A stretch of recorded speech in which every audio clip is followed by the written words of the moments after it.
বছরের ন্যায় এবছরও 17 এপ্রিল 2024 রামনবমীর শুভ সন্ধিক্ষণ কলকাতার দক্ষিণেশ্বর আদ্যাপীঠের তিথি নক্ষত্র অনুযায়ী বাসন্তী পুজো ও রামনবমীর দিনে আদ্যামায়ের ছোট্ট কন্যা রূপের পুজো হেতু প্রতি বছরের মতো এবছরও কুমারী পুজোর আয়োজন করা হয়।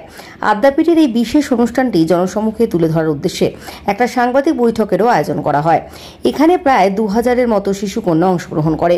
বঙ্গদেশের চট্টগ্রাম জেলার গুজরা গ্রামে 1327 সালের চৈত্র মাসে অন্নদাচরণ ঠাকুরের সৌজন্যে এই কুমারী পুজো প্রথম শুরু হয়। তিনি 28টি আসন ও 28টি পুজোর থালা 28টি কুমারীকে পুজো করেন। কলকাতা আদ্যাপীঠ থেকে শুভ ঘোষের রিপোর্ট, সংবাদ এই সময়।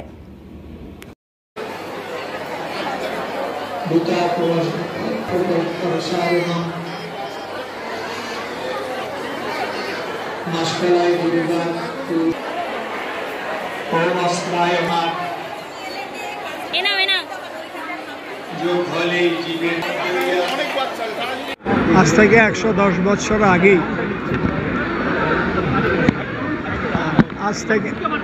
আজকে থেকে 100 আগে অন্নদা ঠাকুর 28 জন কুমারী পূজা করেছিলেন, কিন্তু পাতা গুনে দেখে 29 খানা। মা রাত্রে স্বপ্নে বলছে, আমি তোর পূজা নেওয়ার জন্য কুমারী বেশে গিয়েছিলাম। সেই থেকেই আর আমাদের কাকু কোনো কুমারীকে ফেরানো হয় না, ওদের মা বউদের পূজা করা হয়।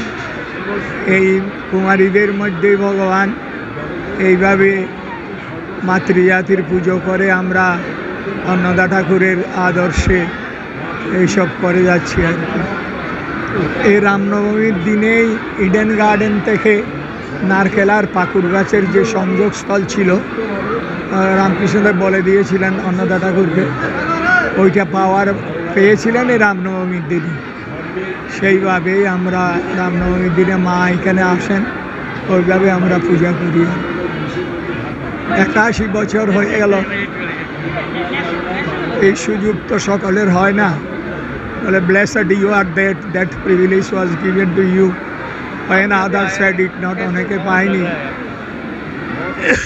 আমাকে দিয়ে আপনাদের আশীর্বাদে কৃপা করে গেছেন, এইটাই করে যাচ্ছি।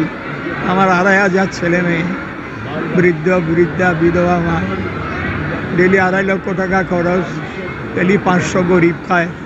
অন্নদা ঠাকুর বলেছিলেন ক্ষুধার্ত অতিথি যেন বিমুখ না হয়, সেইভাবেই আমরা সেবা করে যাচ্ছি।